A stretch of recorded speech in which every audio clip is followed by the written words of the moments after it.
안녕하십니까. 2024 수능 프로젝트 라스트 원 강사 이기선입니다. 자, 비대면 3강 문학 1교시 문학 진행하도록 하겠습니다. 오늘은 현대시 진행을 할 거예요.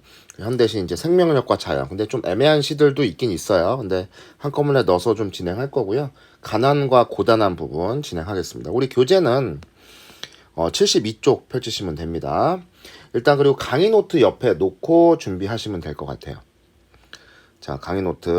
우리 그러면 생명과 자연 부분 살펴보죠. 강의 노트는 몇 쪽이냐면 9쪽이 되겠습니다. 강의 노트 9쪽. 9쪽이에요. 자, 생명력까지 항상 상황, 정서, 태도를 보는 건데, 먼저 이제 상황의 표현 방법. 뭔가 부정적 상황 역시 등장을 합니다. 생명력이 상실되었거나, 오늘 이런 시들 볼 거예요. 뭔가 황폐화된 이미지. 뭐 메마르거나 움직이지 못하는 거, 오늘 이런 거 살펴볼 겁니다. 오늘 이제 첫 시인 유치원의 학에서부터 이런 거 볼 거거든요. 뭔가 메마른 거는 생명력이 없잖아. 뭔가 움직이지 못하고 메마르다, 이런 느낌 꼭 기억해 두시고요. 정서의 표현, 이제 상황 자체가 이제 생명력에 대한 상실감, 때로는 그런 생명력이 풍부했던 어떤 과거, 이런 부분에 대한 그리움이 등장할 수도 있습니다. 생명력이 풍부했던 여러 가지 시하고도 연계될 그런 여지들이 많아요. 생명력의 회복, 극복 의지, 뭐 역동적인 이미지도 있고 뭐 상승의 이미지도 나올 거고요. 자연물이 살아난다거나 봄, 그쵸? 밝음의 이미지, 이런 것도 오늘 다 해볼 겁니다. 또 고전 시가와 같이 속세와 단절된 삶을 살면서 자연과 생명력을 추구하는 경우도 있더라라는 거 좀 살펴보시면 되겠어요. 그래서 항상 시를 접한 다음에 다시 한번 강의 노트를 보시면 무슨 내용인지가 더 쉽게 들어옵니다.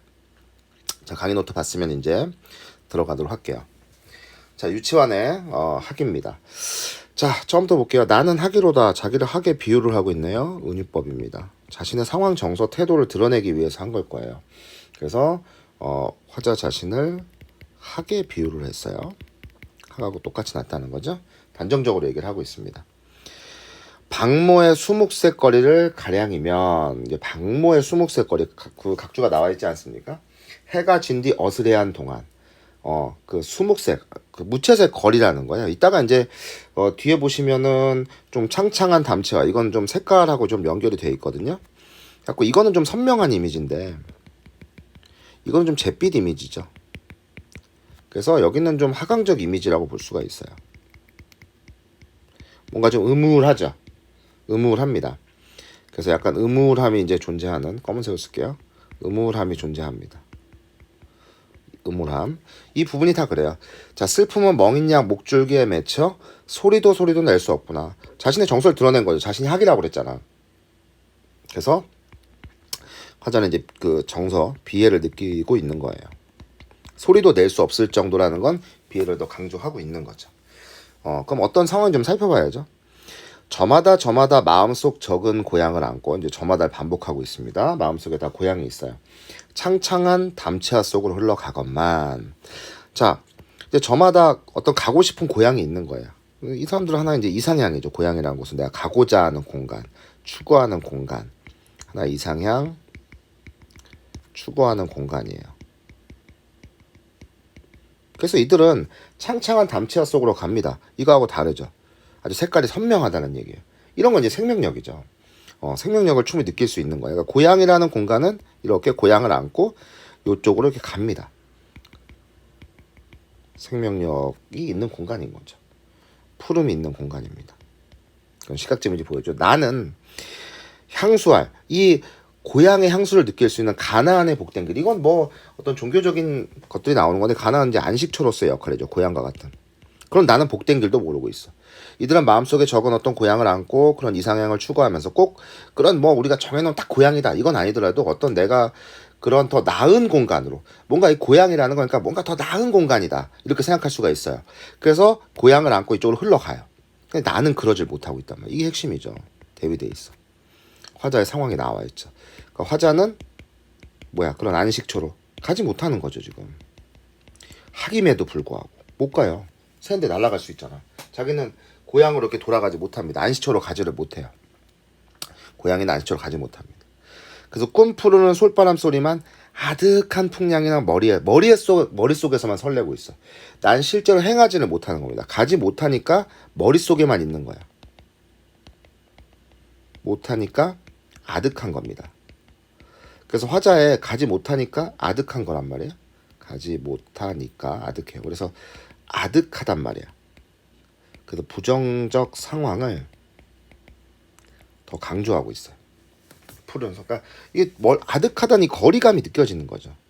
거리감입니다. 거리감. 이 솔바람 소리는 이 머리에만 설레고 있는 거예요. 지금 머리에만. 나는 가지 못하는 처지입니다. 자, 자신의 이제 외양이 나옵니다. 깃은 남루하여 올빼미처럼 춥고, 올빼미와 같은 거예요. 올빼미처럼 추는 거예요. 비유를 하고 있죠. 올빼미 갈대. 그러니까 여기는 지금 올빼미하고 갈대는 똑같은 거예요. 내 처지하고. 남루하다는 건 보잘것없다는 얘기죠. 처지가. 그래서 이 화자는 학이잖아. 화자는 학이잖아. 이거하고 올빼미하고 갈대하고 다 같은 거예요. 어떤 처지다. 초라한 처지를 드러내고 있는 것이다. 자랑은 홀로 높고 슬프기만 하여. 내가 자랑할 수 있는 건 그냥 높고 슬프기만 해. 학은 목을 길게 빼니까. 근데 내가 그런 이상이 있어도 난 축을 하지 못하고 있어. 내 타고남이 차라리 욕되도다. 자기 자신의 처지를 부정적으로 인식을 하고 있어요. 어둑한 저작가의 지향 없이 설 양이면 암울한 거죠. 아까 어둑한 저작가는 뭐하고 박모의 수묵새거리하고 같은 거야. 다강적 이미지인 거지. 지향 없이. 왜 지향이 없어요? 나는 못 가잖아. 복된 길로 못 가잖아. 못 가니까. 우러러 밤소리와 별빛을 이고 나는 하늘에게 갈대이냐. 갈대도 어때요? 마르고 연약하죠. 초라하죠. 올빼미나 갈대는 이렇게 뭔가 마르고 생명력이 없는 거야. 초라한 처지예요. 그래서 나는 말라가는 학이란 말이야. 생명력이 전혀 느낄 수 없는 아주 초라하고 남루한 그런 부정적인 처지, 어떤 이상향으로 갈 수 없는 그런 존재입니다. 생명력이라고는 전혀 느낄 수 없는 그런 존재라는 얘기죠. 메마름의 이미지, 아까 얘기했지 않습니까? 그런 것들이 지금 나와 있어요. 부정적 상황 속에서 이상향을 추구하지 못하는 그런 모습들을 하게 빗대어서 얘기를 한 그런 작품이 되겠습니다. 자, 사실 왜 보기를 먼저 안 봤냐면 이 보기는 뭐 크게 추상성 보기죠. 한번 읽어는 봐야겠지만 크게 뭐 먼저 본다고 해서 도움이 되는 건 아닙니다. 그래서 이건 가나시를 같이 해보고 나서 좀 문제를 풀 거예요. 자, 나시 볼게요. 김용택의 저세 똑같은 거죠. 자, 그럼 김용택의 저세를 보시면 볼까요? 자, 저산 저세 돌아와우네. 자, 세를 주목을 해야죠. 대상입니다. 돌아울어요. 비의 정서죠. 어둡고 캄캄한 저 빈상, 관습적인 거죠. 뭔가 주변에 있는 부정적인 상황일 겁니다. 역시 어둠의 이미지잖아요. 캄캄하잖아요. 부정적 상황, 부정적 현실입니다. 저 빈산에 저새가 돌아와서 오네. 반복이 되어 있습니다. 지금 강조를 하고 있는 거죠. 저새에 돌아온 애가 반복이 되어 있어요. 그러니까 지금 새가 느끼고 있는 건 어떤 비의 정서죠. 시각적으로, 청각적으로 이런 비의 정서를 더 강조를 하고 있습니다. 시각적, 온해라고 청각적으로 비의 정서를 더 강조하고 있어요. 슬픈 거죠. 가세. 자, 여기 이제 보세요. 행가리를 일부러 하나 했죠. 이거 강조하고 있는 겁니다. 가세, 뭐뭐 하자, 가자 똑같은 거예요. 청유형어이죠. 청유형이 나왔어. 그러면 이건 벌써 태도라고 그랬잖아. 그러니까 이 상황에 뭔가 변화를 주려는 거예요. 변화를 준다라는 거는 어떤 분명히 의지를 드러낸다라는 거죠. 극복 의지를 드러낸다 이거야. 우리 그리움은 분명히 저산에 갇혔어. 그리움이란 건 내가 뭔가 추구하는 거죠. 그게 저산에 갇혀 있습니다. 저 어두운 들을 지나 어두운 강을 건너. 그러니까 이 어떤 부정적인 분명히 상황 드릴 거예요. 어둡고 캄캄한 빈 산과 같이. 그럼 보세요. 이 뒤에 나오는 것들. 우리가 그리워하는 건 저 산에 갇혔어. 그러니까 우리는 이 그리움을 찾아서 가야 돼. 내가. 그리워하는 것들 찾아서 가야 되는데 그럼 어떻게 가야 되느냐. 어두운 들도 지나고 건너는 거야. 이거 자체가 뭐야. 지나고 건너는 거. 극복하는 거잖아. 내가 지나고 건너는 건 이걸 극복하겠다는 얘기지. 그 다음에 시상이 이제 전환됩니다. 저 남산 꽃산 꽃 피어있어. 아까 그 어둡고 캄캄한 빈산하고 다르죠. 저 남산 꽃산 다른 거야. 우르르 꽃을 피워. 자, 가세 반복. 뭐예요? 이런 종대러미의 반복을 통해서 태도를 더 강조하고 있죠. 오르르 꽃피러 가세 이러고 있어. 반대가 된 거야. 그러니까 이거는 뭐야 이제 새로운 우리 어떤 그 희망적인 어떤 세상인 거죠. 어떤 새로운 세상인 겁니다. 어떤 소망하는 세상인 거예요. 이게 바로 극복 의지를 보여주죠. 꽃을 피우러. 이게 바로 뭐야? 생명력. 그죠? 생명력. 아까 어둡고 캄캄한 빈산에서 우르르 이제 꽃을 피우면 되는 거야. 생명력을 회복시키는 거죠. 회복시키는 겁니다. 괜찮죠? 사나 도노법이에요. 또 산을 사람처럼 부르고 있기 때문에 의인화도 돼 있고 또 반복이기도 합니다. 그럼 왜 이렇게 반복을 하냐? 의지를 강조하기 위해서. 저 어둠을 태워 불식시키는 거지. 이겨버리는 거지. 타오르는 거야. 어떤 이미지, 또 눈부시게 기초를 새하란 기초를 이런 거 다 상승의 이미지, 다 생명력 회복의 의지, 극복 의지, 다 이런 것들 다 보여주죠. 어둠을 태우는 거야. 그럼 이 부정적 현실에 뭐 하는 거야, 이거는? 저항하는 거죠. 어둠을 태운다는 건 부정적 현실에 저항하는 겁니다. 타오를 사나 저 꽃산에 눈부시게 기초를 새하얀 새. 그러면 이 여기 봐. 새하얀 새. 색채 이미지 나왔죠. 얘는 생명력이 가득한 새야. 그럼 어떤 새하고 반대되는 거야? 이 우는 새하고는 반대인 거야. 얘는 이제 그런 것들 다 극복한 존재야. 극복한 존재입니다. 생명력이 가득한 새예요. 영탄입니다. 지금은 저 어두운 지금은 근데 우리가 이거는 이제 앞으로 추구해야 될 거고 문제는 다시 한번 인식을 합니다. 저 어두운 빈산에 갇혀 밤새 울고 새하얀 새가 분명히 되긴 될 건데 지금 현재는 우리 어둠 속에 꽃같이 아픈 눈 뜨고 있는 거야. 밤새 울면서. 그러니까 어쨌든 지금 현재는 다시 한번 부정적 현실을 재인식하고 있어. 왜? 이런 극복이라는 건 이제 미래에 우리가 해야 되는 것들이니까. 하세 그런 건 미래에 우리가 이렇게 하자는 거잖아. 그래서 다시 한번 재인식하고 있어요. 그러니까 지금 어떤 1년의 내용하고 여기의 내용하고 연결 짓고 있는데 이 중간에는 뭐 하고 있어요? 이걸 극복하고 있다. 이렇게 생각해 주면 되는 겁니다. 알겠습니까? 자, 그러면 문제 한번 풀어볼까요? 자, 잠깐 멈출 테니까 필기 좀 하시고 문제 한번 풀어볼게요. 자, 그러면 가나의 화자에 대한 설명으로 가장 적절한 거. 가의 화자는 나의 화자와 달리 과거와 현재의 대비를 통해 자신의 처지, 현재의 처지를 드러낸 거죠. 지금 1번에서 뭐 그런 과거와 현재의 대비는 안 나왔어요. 가에서. 아니고. 2번.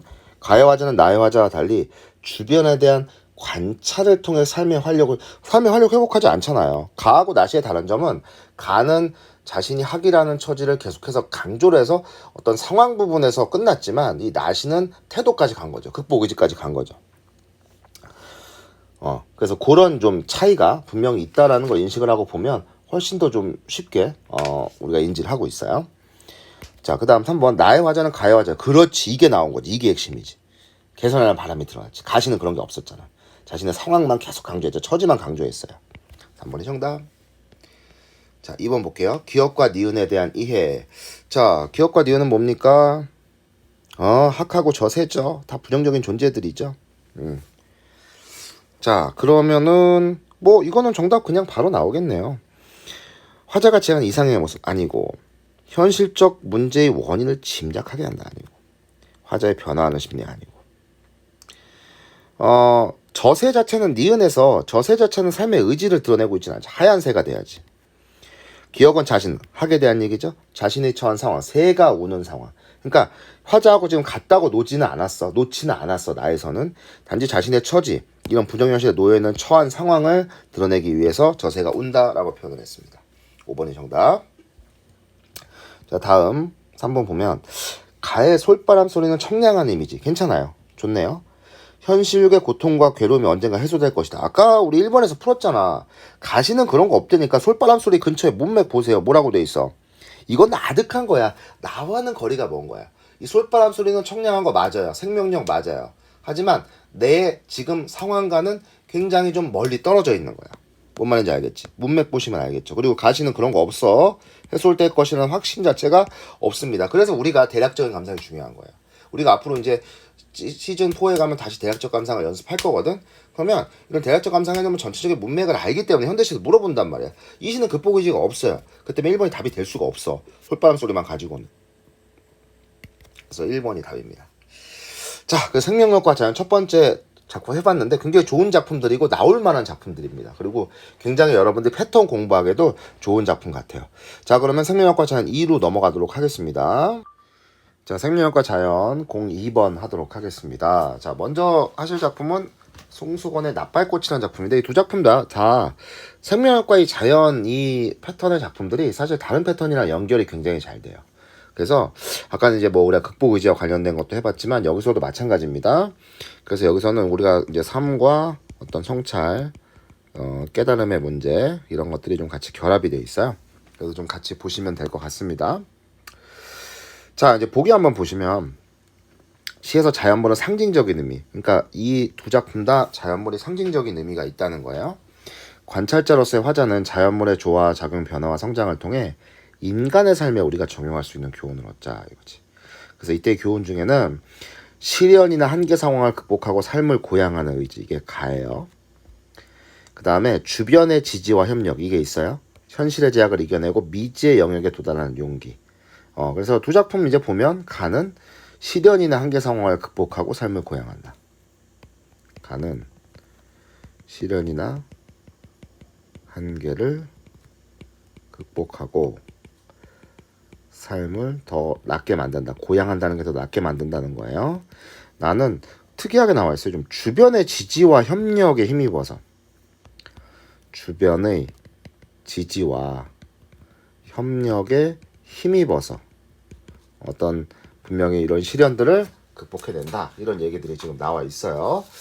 자, 그러면 살펴보겠습니다. 자, 먼저 송수의 나팔 것부터 볼게요.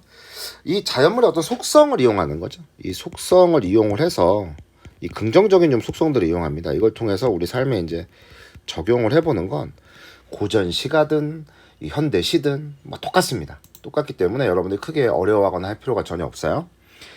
자, 바지랑 때는 이제 긴 막대기예요. 그 나팔꽃의 속성을 보면 이게 이렇게 꼬아져 있죠. 꼬아서 여기에 이제 꽃이 이렇게 피는. 이제 그림을 잘 못 그렸는데 그러한 형태거든요. 더는 꼬일 것이 없어서 끝이다 끝 하고 이제 단정을 짓는 거야 화자가. 더는 꼬일 것이 없어서. 그러니까 화자는 이게 한계라고 인식을 한 거야. 더 없을 것이다. 한계라고 인식을 해요. 근데 다음날 아침에 나가 보면 이게 이제 지금 여기 보면 반복이 돼 있거든요. 그러니까 화자의 어떤 이런 뭐라고 그래야 될까 생각들이 깨지는 겁니다. 내 생각과 다른데? 이런 거거든. 그래서 여기 보면 다음날 아침에 나가보면, 그래서 여기 그런데도라고 나와 있죠. 또 다음날 아침에 나가보면, 그래서 이거 다음날 아침에 나가보면의 반복을 통해서 화자는 더욱더 이제 새로운 상황을 인식을 하게 됩니다. 그래서 거기서 뭘 얻어요? 깨달음을 얻게 됩니다.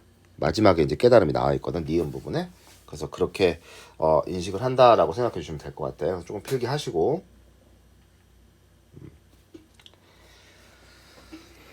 다음날 아침에 나가보면 나팔꽃 줄기는 허공에 두 뼘은 더 자라서 꼬여 있는 거예요. 와, 그러면 화자의 지금 생각과는 다른 거죠. 화자의 어떤 짐작이 틀렸다는 얘기야. 그러니까 우리가 여기서 엿볼 수 있는 건 뭐냐? 바로 나팔꽃의 뭐예요? 생명력이죠. 생명력과 우리가 의지를 좀 엿볼 수 있는 거죠. 그 한계를 뭐 한 거야? 극복한 거죠. 한계를 극복하려는 의지를 우리가 보는 거예요. 이거 우리 삶에 적용하는 거야. 우리가 야 이제 끝이야. 이제 그만해도 돼. 뭐 안 해도 돼. 이럴 때 나팔꽃을 먹어. 나팔꽃은 이제 더 꼬일 곳이 없는데 더 두 뼘은 더 자라서 꼬여 있는 거야. 움직이는 것은 아침 구름 두어져 이슬 몇 방울. 더 움직이는 바지락 때는 없을 것이었는데도 분명히. 그래서 화자는 또 다시 한번 더 움직이는 바지락 때는 없었을 것이다. 또 한계라고 인식을 한 거야. 그런데도 추가하는 거야. 그런데도 반복이 됩니다. 예상이 이제 또 빗나가. 다음날 아침에 나가보면 덩굴손까지 흘러나 허공을 감아지고 또 바지락 때도 찾고 있어. 그러니까 감아졌다는 건 의인화야. 이렇게 의인화시키는 게 기본이죠. 왜? 우리 삶에 적용해야 되니까. 그래서 또 한계를 극복하고 있는 거야. 이젠 포기하고 되돌아올 때도 되었거니 하고 다음날 아침에 나가면 또 틀렸어. 가냘픈 줄기에 두세 개의 종. 이거 이제 비유를 한 겁니다. 이 나팔꽃 모양이거든. 종까지 매달아 꽃봉오리까지 피운 거야. 그 생명력이 점점 더해지는 거지. 꽃봉오리가 이제 나와 있는 겁니다. 아침 하늘에다 은은한 종소리를 내고. 나팔꽃이 종 모양으로 이렇게 생겼거든. 예상과 다른 거야. 또 이제 또 똑같이 거야. 또 똑같이 한 개 인식해요. 더 없다고 생각했을 때 우리의 아픔도. 자, 이제 삶에 적용을 하는 겁니다. 이 부분은. 여기는 지금 삶에 이제 적용을 하는 부분이에요. 적용. 우리 삶에 이제 교훈을 얻는 거죠.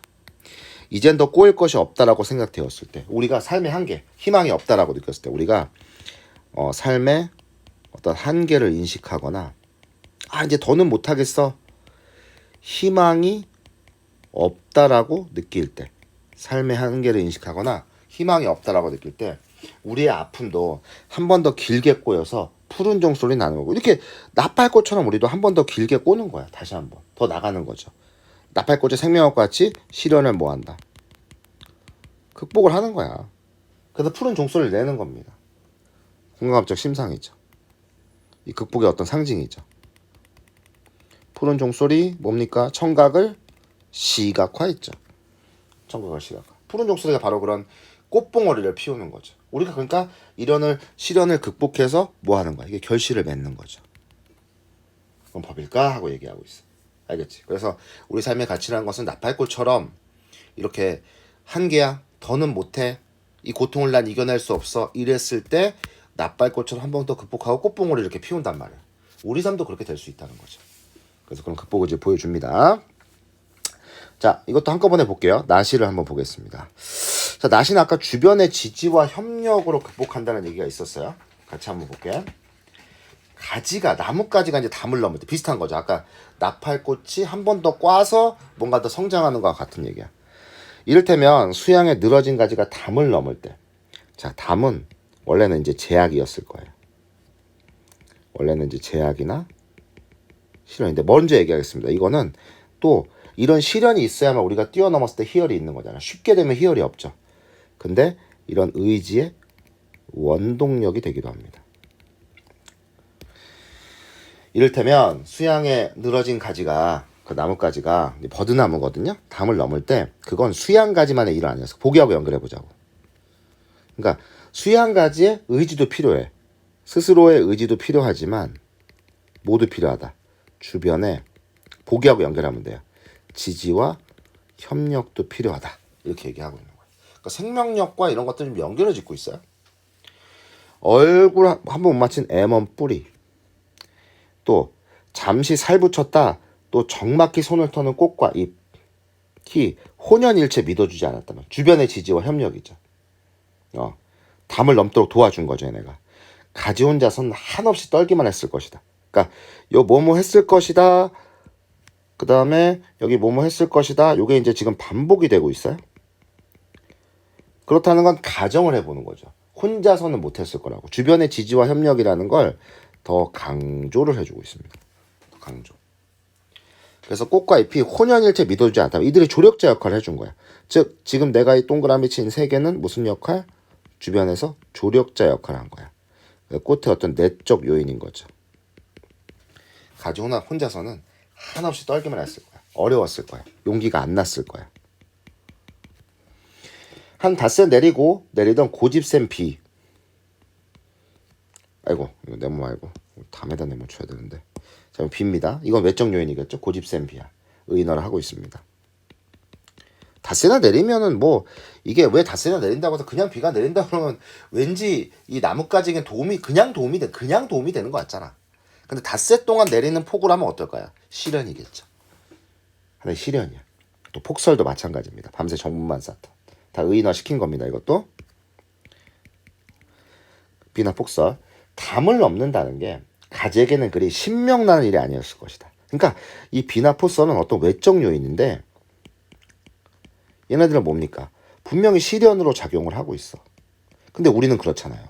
이 시련이라는 건 양면성을 갖고 있습니다. 양면성. 분명히 우리에겐 고통인데 좌절하게 되면 그저 시련으로 끝나는 거죠. 좌절하게 되면. 분명히 고통인 측면이 있어요. 근데 극복하면 뭡니까? 그 극복의 가치를 더 키워주는 거죠. 그래서 신명이 나게 한다는 거야. 우리가 이 극복하는 것에서 희열을 느끼고 이 가치를 더 높게 만들 수가 있어. 그렇지? 그래서 이것 때문에 이렇게 표현한 겁니다. 5번으로 놓죠. 그러니까 시련을 극복하는 과정 속에서 신명이 나는 겁니다. 너무 편하면 신명이 날 이유가 없죠. 그러니까 우리가 고통이나 시련 같은 것들은 우리에게 분명히 제약사항이고 고통인 겁니다. 근데 양면성은 뭐야? 극복을 한다 그러면 분명 우리 한 단계 더 업그레이드 될 수 있는 거예요. 왜 우리도 게임을 해보면 진짜 이기기 어려운 고통스러운 적들이 더 경험치를 많이 주죠. 레벨 파이가 더 좋습니다. 신명나는 일이죠. 희열 느낄 수 있죠. 쪼무레기 잡아봐야 쉽게 우리가 제압할 수 있는 게임 안에서 조무레기 잡아봐야 그게 뭐 의미가 있어요? 경험치 얼마 안 주지? 무엇보다 그러니까 전체적으로 지금 가지에 대해서 역시 의인화되고 있는 게 많아요. 의인화가 많습니다. 이런 생명력과 자연에서 이런 삶에다 적용을 하려면. 무엇보다 비교했을 때 저 가지의 마음을 머뭇거리게 만들어 담 밖을 가둬둔 저 금단의 담이 아니었으면 이 담이 제일 중요한 거예요. 이 담 제일 중요한 겁니다. 왜? 무엇보다라고 했기 때문에 이 담에게 가치를 더 주는 거죠. 제목부터가 가지가 담을 넘을 때잖아. 담은 우리가 어때요? 가장 큰 시련이었을 거야. 가장 큰 시련. 가장 큰 장애물일 거야. 장애물. 그렇지만 아까 뭐예요?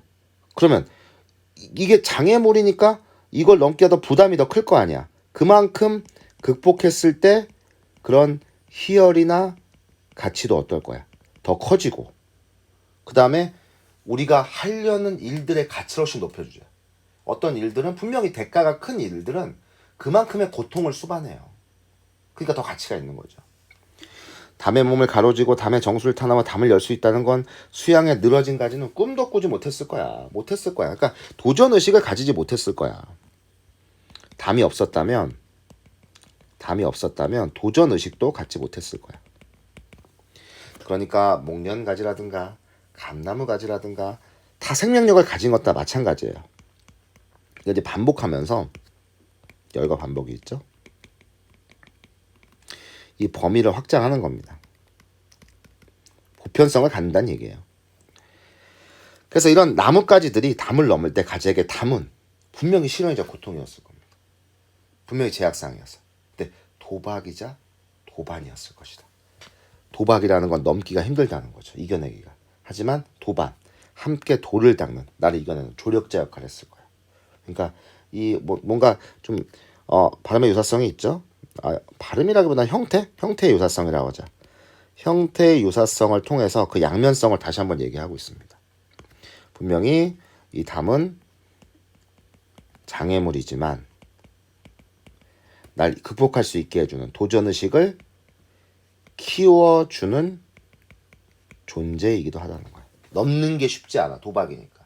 그렇지만 이겨낼 수 있게 해준다. 이렇게 생각하시면 편하게 여러분들이 보실 수 있을 것 같습니다. 자, 그럼 같이 봤어요. 자, 문제 보겠습니다. 자, 1번부터 보시죠. 자, 가와 나의 공통점. 동일한 식구의 반복을 통해서 다음날 아침에 나가보면 반복돼 있잖아. 가는. 나는 뭡니까? 가지가 담을 넘을 때 반복돼 있잖아. 1번이 답이네요, 그냥. 나머지는 좀 살펴보시고 2번 보겠습니다. 자, 시험의 식구에 대한 설명. 표현상의 특징도 같이 나와 있네요. 기억, 은유적 표현. 아까 그 비유잖아요. 두세 개의 종이라고 표현을 해서 나팔꽃의 개화. 그죠? 꽃봉오리 열리는 거 형상화하고 있죠. 2번 니은에서 우리의 아픔에 대한 것으로 확장된 화자의 인식을 공감하죠. 우리 삶에 적용하는 거야. 그러니까 우리가 이런 아픔들을 잘 시련을 극복하면 더 높은 경지에 이를 수 있는 거죠. 맞습니다. 푸른 족소를 공감하죠. 이거 맞고요. 그 다음에 3번 비를 의인화한 표현을 통해 암울한 분위기를 조성한다. 비는 분명히 고집센 존재이기 때문에 비가 폭우가 내리는 거예요. 근데 오히려 뭐야? 다 문맥을 보시라니까. 항상 문맥 암울한 분위기를 조성하려고 한 게 아니라 이게 오히려 뭐야? 도전의식을 북돋우는 거죠. 그러니까 신명이 나는 이럴 수밖에 없는 거예요. 신명 나는 일.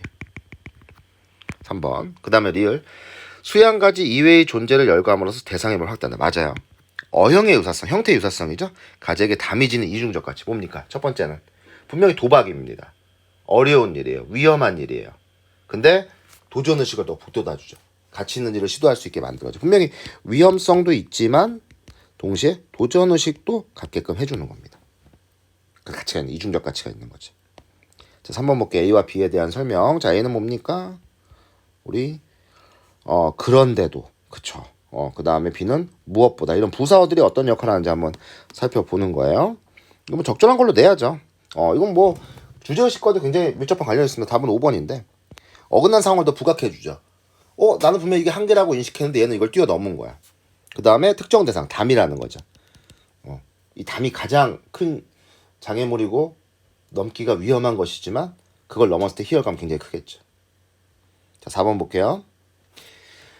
자, 그래서 바지랑 때 끝은 관찰 대상인 자연물이 봉착한 한계 상황을 환기하는 것. 뭐 맞는 얘기입니다. 그렇죠? 2번.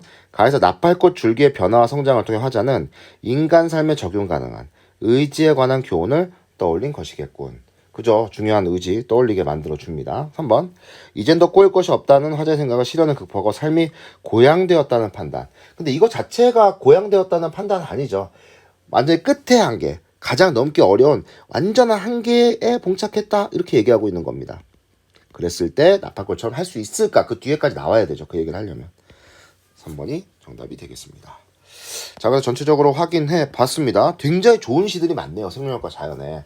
그래서 02번 생명력과 자연 02번 지문해 봤습니다.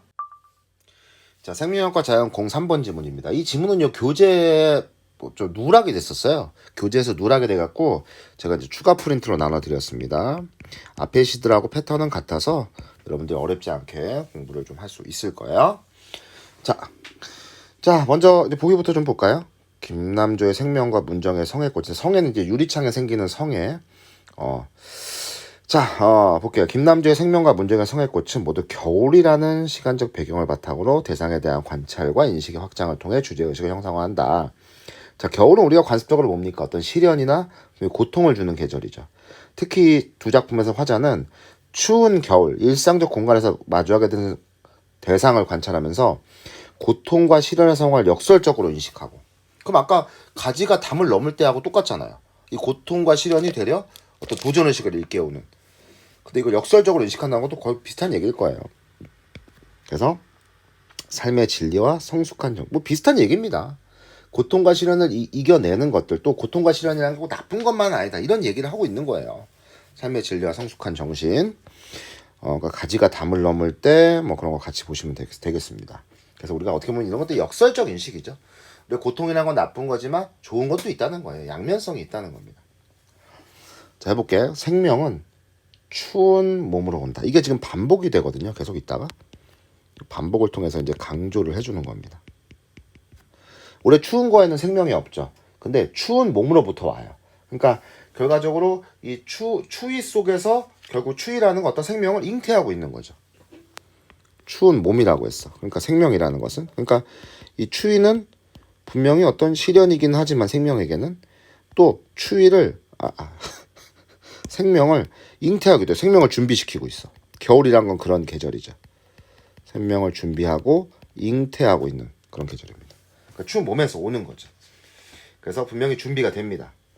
그러니까 더 생명의 가치가 있는 거죠. 벌거벗고 언 땅. 혹독한 현실이죠. 어떤 혹독한 그런 현실일 겁니다. 꽂혀 자라는 그 초록의 겨울보리. 바로 이게 생명력을 느낄 수 있는 이 생명을 설명을 해주는. 화살표가 잘못됐어. 이 생명을 설명해주는 거 봐도 이 부분이죠. 바로 그 생명력을 대변하고 있습니다. 색채, 이런 초록이라는 건 생명력을 느끼게 해줄 수 있지 않습니까? 겨울보리. 아주 척박한 땅에서 다 자라는 거죠. 생명의 어머니도 먼 곳, 추운 몸으로 왔다 이거예요. 마찬가지로 적용을 해봅니다. 우리 삶의 진실에. 적용을 해서 확대시키는 거예요. 이런 건 이제 흔한 패턴이죠. 아까도 나왔죠?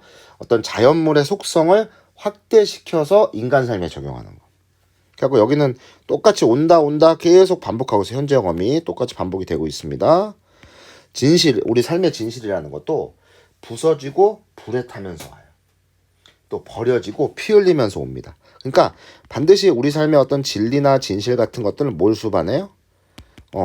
반드시 고통이나 이런 버려지고 피 흘리는 거, 시련을 반드시 수반합니다. 겨울이 지나야 봄이 오잖아요. 겨울이 없으면 봄이라는 게 있나요? 아니죠. 겨울은 그 봄을 준비하는 시간이죠. 진실도 마찬가지입니다. 어떤 시련과 고통, 그 뒤에 삶의 진리나 진실들이 오는 거예요. 완성이 됩니다. 겨울나무들을 보라 명령어미죠. 겨울나무들은 시련을 겪고 있습니다. 이 겨울나무들 통해 우리가 뭐야? 교훈이나 깨달음을 얻게 해주는 존재죠. 이걸 보라라고 했으니까 겨울이나 깨달음을 얻게 해주는 존재입니다. 그래서 보라라고 얘기한 거예요. 교훈이나 깨달음을 얻게 해주는 존재. 그럼 얘네는 어떻게 하느냐? 추위에 면도날로 제 몸을 다듬어요. 면도는 아프죠. 근데 그 순간 몸을 다듬어요. 준비하는 거예요. 봄을 맞이할 준비를 하는 겁니다. 잎은 떨어져 먼 날의 섭리에 불려가고 줄기는 이렇듯이 충전이 되어 있는 부싯돌이야. 부싯돌을 어떻게 하면 불 켜질 수가 있죠. 그러니까 지금 뭐 하고 있는 거냐면 얘는 이제 시련을 이겨내면서 시련을 견디고 극복하면서 뭐 하는 거야? 봄을 준비하고 있는 거예요. 생명력을 잉태하고 있는 거야. 금가고 일그러진 걸 사랑할 줄 모르고 여기 또 반복이 되어 있네요. 반복 대꾸가 있습니다. 화자 인식이 나오거든요. 그러니까 지금 이렇게 보세요. 1년, 3년 자연물, 2년, 4년 우리 삶에 적용하는 거 이렇게 돼 있어. 금가고 일그러진 걸 사랑할 줄 알아야 돼요. 왜? 금가고 일그러진 것들이 결과적으로 그런 것들을 준비하는 것들 아니야. 이런 시련이나 고통을 사랑할 줄 모르는 이는 친구가 아니고 상한사를 해짓고 입 맞출 줄 모르는 이. 그러니까 시련과 고통은 분명히 하나의 통과 의례예요. 이걸 알고 있는 이들을 중요하게 여기고 있는 거야. 이거를 통과 의례야. 봄을 맞이하기 위해. 좋은 날을 맞이하기 위해. 그러니까 여러분들이 지금 공부를 함에 있어서 시련이나 고통이 분명히 존재하잖아. 이런 것들은 우리가 가지가 담을 넘을 때라는 시를 보면 하나의 도전 의식일 거고, 그리고 이 시를 보면 분명히 우리가 이것들이 있어야만 봄을 맞이할 수가 있는 거야. 더 진리를 찾을 수가 있는 거죠.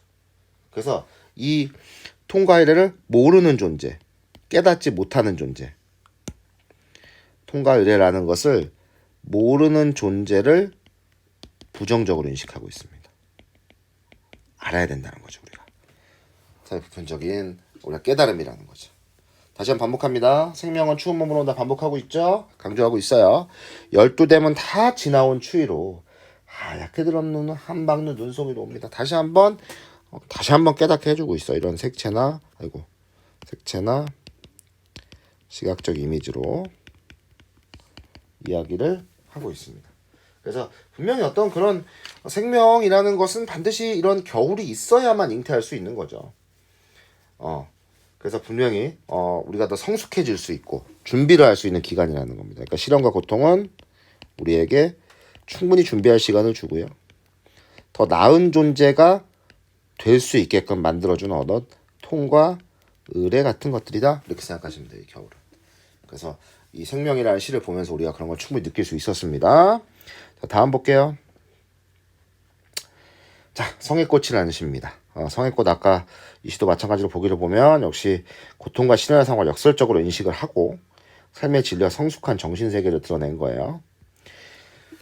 자, 이것도 똑같이 강조를 하고 있어요. 추위가 칼날처럼 이렇게 비유를 하면서 뭔가 냉혹한 현실에 대해서 얘기해주고 있죠. 새벽입니다. 얼마나 춥겠어요? 무심히 커튼을 접히자 우연히 발견한 거예요. 우연히. 자, 이제 비유하는 겁니다. 전체적으로 비유해요. 유리창에 피어난 이런 황홀한 꿈을 보았나? 그러니까 이걸 꽃에 비유한 것 또 황홀한 꿈에 비유한 것 이중으로 비유를 한 거죠. 성의 꽃을 표현한 겁니다. 긍정적으로 인식하고 있네요. 성의가 필 때 꽃 모양이거든. 그래서 이거를 이제 긍정적으로 인식하고 있어. 세상과 밤 사이에 누가 이런 투명한 꽃을 피워놓으셨을까? 꽃이라고 표현한 것 자체가 그렇잖아. 다 긍정적인 인식입니다. 실제 진짜 꽃들조차 제빛깔을 감추고 씨앗 속에 깊이 숨죽이고 있어요. 그러니까 대비된 존재다. 들녘의 진짜 꽃하고 이건 좀 대비된 거야. 왜냐? 성의 꽃은 뭐 했다? 분명 이런 혹독한 이런 추위 속에서도 뭐 했다? 오히려 더 성의 꽃, 우리가 밖에가 추우면 성의가 더 잘 끼죠. 그러니까 오히려 얘는 역설적으로 이런 시련 속에서 더 빛을 발하는 거야. 추위 속에서 더 잘 피어나는 거죠. 고통을 잘 이겨낸다는 거죠. 아까 우리가 담을 넘을 때 희열 느끼는 거하고 똑같아요. 근데 들녘의 꽃은 어떻습니까? 이런 걸 이겨내지 못하고 있어. 그치? 숨죽이고 있어요. 역동적이지 않죠. 생명력이 안 느껴지죠. 씨앗 속에 숨죽이고 있어요. 인에 쓰러지는 니르바나의 꽃. 다 똑같은 얘기입니다. 니르바나의 꽃. 투명한 꽃과 다 똑같은 얘기예요. 황홀한 꿈, 투명한 꽃, 니르바나의 꽃. 다 똑같은 겁니다. 니르바나 열반에 들었다는 거죠. 뭔가 인에 쓰러져. 분명히 이거는 속성이 순간성, 인에 쓰러지기 때문에 순간성을 가지고 있어. 그리고 여기 니르바나의 꽃이라는 건 뭔가 신의 섭리로 피었다는 거야. 신의 섭리. 신의 뜻으로. 저 얇고 날카로운 거 다 같은 거죠. 추위가 칼날처럼 얇고 날카로운. 그러니까 피기에 좋은 환경은 아니야. 그러니까 분명히 상황은 어떤 시련의 상황일 거예요. 뭐 추위가 칼날처럼 얇고 날카로운. 하긴 사람도 그렇지. 자, 이 부분은 뭡니까? 이제 가장 중요한 부분이죠. 사람도 그렇지. 우리 삶에 또 뭐 해보는 거야? 확대 적용해보는 겁니다. 우리 삶에 역시 확대 적용해보는 거예요. 가장 가혹한 고통의 밤이 끝난 자리에 가장 눈부시고 부드러운 같은 얘기잖아. 이 벌거벗고 언 땅에서 겨울보리가 피어나듯이. 그쵸? 우리가 고통이란 걸 부정적으로 느낄 필요가 없는 거죠. 이게 인간사의 진리야. 우리 삶의 진리예요. 삶의 진리에 대한 깨달음이 있는 거야. 고통이 끝난 뒤에 가장 달콤한 게 오잖아요. 고진감래잖아요. 새하얀 신부 앞에 붉고 푸른 다 색채. 이거는 여기 좀 감각적 이미지들을 굉장히 좀 많이 썼어요. 뭐 추위가 칼날처럼 이런 뭐 촉각적 이미지도 썼고, 그 다음에 거기 뭐 색채어도 많이 쓰면서 시각적 이미지도 많이 쓰고, 향기 그러니까 후각도 쓰고 굉장히 많습니다. 여기 향기도 있잖아요, 그렇죠? 새하얀 신부 앞에 붉고 푸른 색깔들 입 다물듯이. 그러니까 새하얀 신부라는 건 이렇게 뭐 눈이 내리거나 이런 겨울의 이미지를 조금 그 비유해서 표현하고 있습니다. 겨울의 이미지예요. 새하얀 신부에 붉고 푸른 색깔 입 다물듯이. 아까 입 다물면 빛깔 감추고 있는 거잖아. 들녘의 꽃들 모두 제 안개를 감추고 있을 때 반복한 거죠. 오히려 반대로 어떻게 한다고 그랬어. 어둠이 스며드는 차가운 유리창에 이마를 대고 누가 저토록 슬픈 향기를 새기셨을까. 이건 이렇게 해석하면 돼요. 그냥 이게 하나의 절대자의 진리다. 순간적으로 사라지지만, 순간성을 지니지만, 한 방울 물로 쓰러지는 불가해안 비의 이런 꽃송이들을 과연 누가 표현한가. 뭔가 신비롭다는 얘기입니다. 순간적으로 사라지니까 좀 아쉬운 거죠. 그래서 어떤 찰나적 속성이 있어요. 한 방울 물로도 이거 쓰러지잖아. 그러니까 뭔가 순간성을 지니고 있기 때문에 더 신비롭고 우리 삶의 이치를 깨달아 줄 수 있기 때문에 경외심마저 느껴지는 이런 성의꽃의 모습인 겁니다. 자, 그러면 여기까지 다 했어요. 확인해보죠. 자, 1번부터 보겠습니다. 과거 회상을 통해 지향하는 세계. 과거 회상 아니고요. 2번 독백적 오조를 통해 화장의 놈 아니고요. 그 다음에 3번 유사한 구조의 문장. 계속 반복하고 있죠. 가에는 뭐 생명은 추위로부터 온다 반복하고 있죠. 그 다음에 나에서도 뭐뭐 할 때 누가 뭐뭐 했을까. 유사한 문장 구조. 뭐 슬픈 향이 생기셨을까. 이거 반복하고 있죠. 3번이 정답. 자, 2번 기억과 니은에 대한 설명. 기억은 뭡니까? 기억은 눈송이. 그 다음에 꽃송이. 성의꽃송이죠. 자, 기억과 니은은 모두 시각적 이미지다. 어때요? 괜찮죠?